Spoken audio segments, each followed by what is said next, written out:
Income and expenditure account आणि या उदाहरणात मार्च 2025 चा प्रॉब्लेम आपण या ठिकाणी घेत आहोत। मार्च 2025 चा यामध्ये आपल्याला ओपनिंग बॅलन्स शीट दिलेला आहे, म्हणून ओपनिंग बॅलन्स शीट तयार करण्याची गरज नाही आणि इनकम अँड एक्सपेंडिचर अकाउंट आणि बॅलन्स शीट या दोन गोष्टी आपल्याला या उदाहरणात क्लिअर कराव्या लागतील। आता उदाहरणामध्ये आपल्याला सुरुवातीचं बॅलन्स शीट दिलेलं आहे आणि ज्यावेळेस सुरुवातीचं बॅलन्स शीट दिलेलं असतं त्यावेळेस त्याच्या आधारे आपल्याला क्लोजिंग बॅलन्स शीट मध्ये ज्या रक्कमा घ्यायच्या आहेत त्या घ्यायच्या आणि ज्या काही आउटस्टँडिंग प्रीपेड एक्सपेन्सेस असतील ते चालू वर्षाच्या खर्चातून वजा करावे लागतील आणि तो पॉइंट आपल्याला क्लिअर करावा लागतो। आता या ठिकाणी कॅपिटल फंड 40,000 रुपये दिलेला आहे, तो आपल्याला जसा तसा द्यावा लागेल।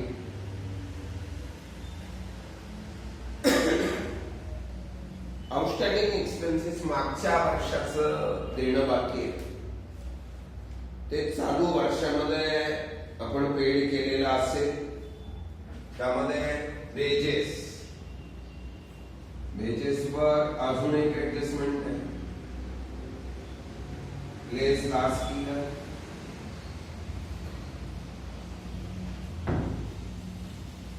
₹8,000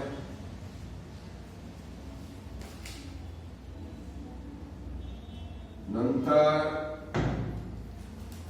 इलेक्ट्रिसिटी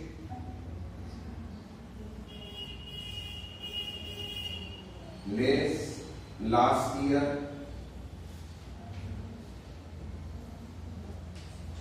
₹7,000।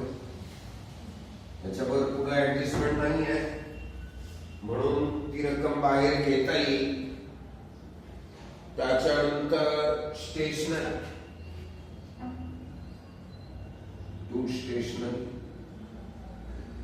लेस लास्ट ईयर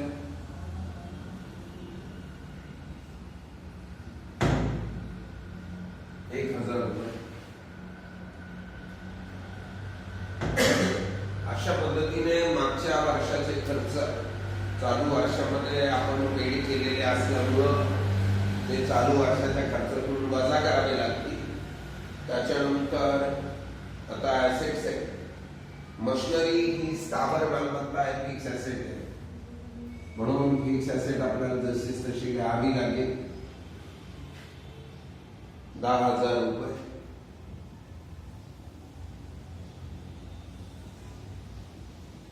डेप्रिशिएशन नाही आहे म्हणून ती रक्कम बाहेर घेतली तरी चालेल।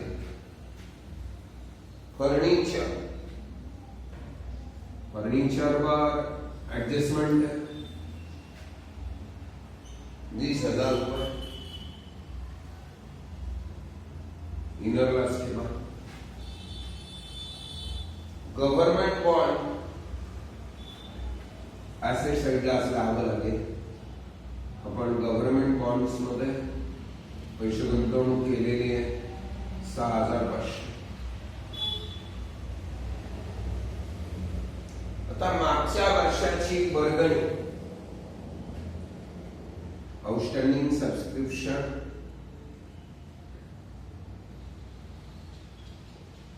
मागच्या वर्षाची वर्गणी ₹8,500 येणं बाकी आहे असा उदाहरणाच्या बॅलन्स शीट मध्ये उल्लेख आणि रिसीप्ट साइडला ₹2,000 मागच्या वर्षाची वर्गणी आपल्याला वसूल झाली।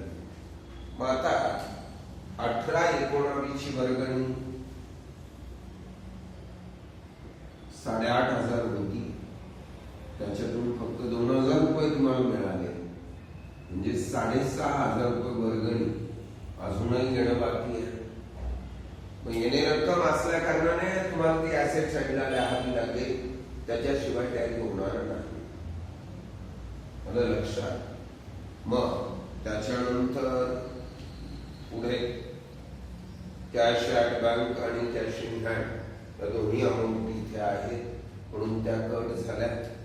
आता तुमची रिसिप्ट अँड पेमेंट साईड आपण विचारात घेत आहोत. सबस्क्रिप्शन 18-19 म्हणजे मागच्या वर्षाचं आपण या ठिकाणी आता विचार केलेला आहे, म्हणून ते लिहायचं काही काम नाही. 19-20 बाय सबस्क्रिप्शन इन्कम चालू वर्षाचं 45,000 इनर सबस्क्रिप्शन ऍडव्हान्स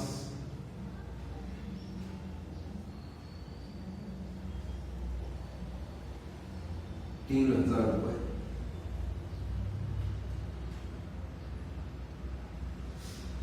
नंतर एंट्रन्स फी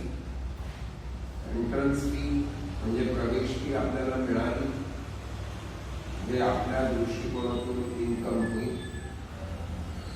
त्याच्यावर ऍडजस्टमेंट 28,000 रुपये. काय ऍडजस्टमेंट आहे ते आपण ऍडजस्टमेंट आल्यानंतर बघू. ऑदर रिसिप्ट किरकोळ उत्पन्न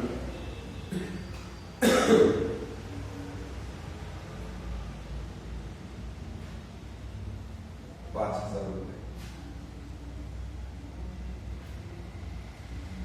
नंतर इलेक्ट्रिसिटी चार्जेस 25,000 रुपये.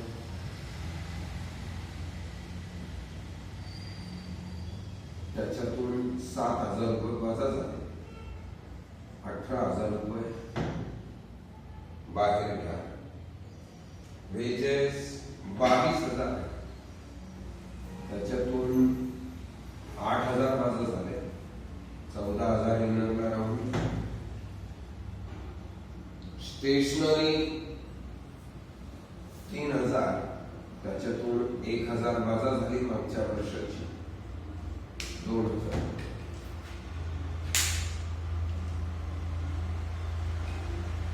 नंतर रेंट अँड टॅक्सेस आपण खर्च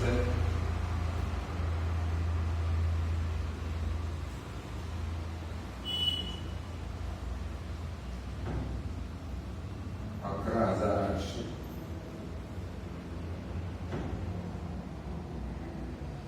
ट्रॅव्हलिंग एक्सपेन्सेस प्रवास खर्च आपण खर्च आहे 8,000 रुपये.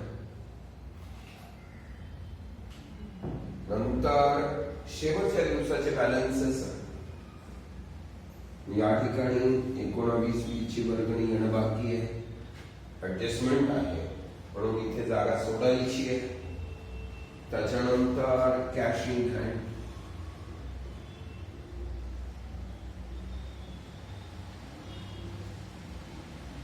4,000. Cash at bank 20,200.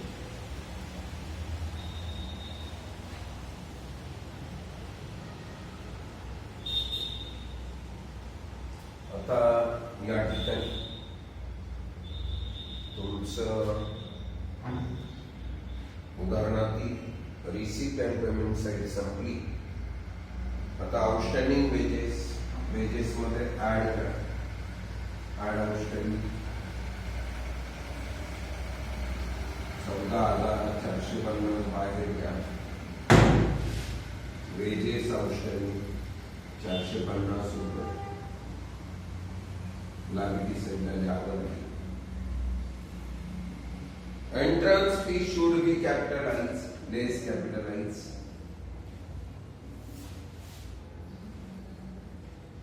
₹28,000. आणि कॅपिटल फंड मध्ये ऍड एंट्रन्स फी 28,000 रुपये.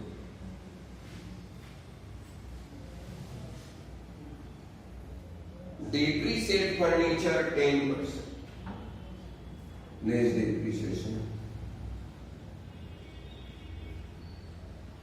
2,000 रुपये. 18,000 बाहेर राहील.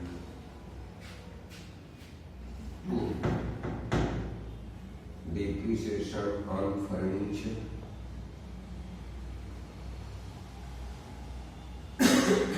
2,000 रुपये. आणि सबस्क्रिप्शन ऍड आउटस्टँडिंग 3,000 रुपये. 3,000 रुपये सबस्क्रिप्शन येणं बाकी आहे. येणे रक्कम आपण नेहमी ॲसेट साईडला लिहिली. ॲसेट साईडला लिहायचं आहे. आता या ठिकाणी उदाहरणातल्या ऍडजस्टमेंट संपल्या. आता आपण इन्कम आणि एक्सपेंडिचर अकाउंट टॅली करू. 32 आणि 34 आणि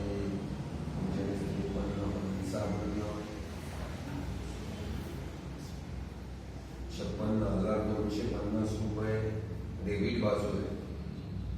या उदाहरणामध्ये डिफिसिट येत आहे. 8,4,12 आजचा नाही. 1,4,5 आणि 13 आणि 15 आणि 16 26 आजचा 2 आणि 3 आणि 4 आणि 5 56,250 रुपये. या 56,250 मधून 53,000 रुपये केले. या ठिकाणी डिफिसिएट.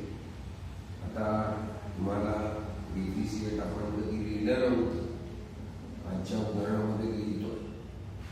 डिफिसिएट म्हणजे तोटा. तोटा आपल्याला वजा करावा लागतो.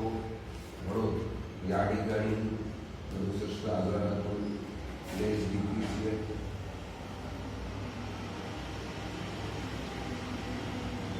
3,250 रुपये. 64,750 रुपये.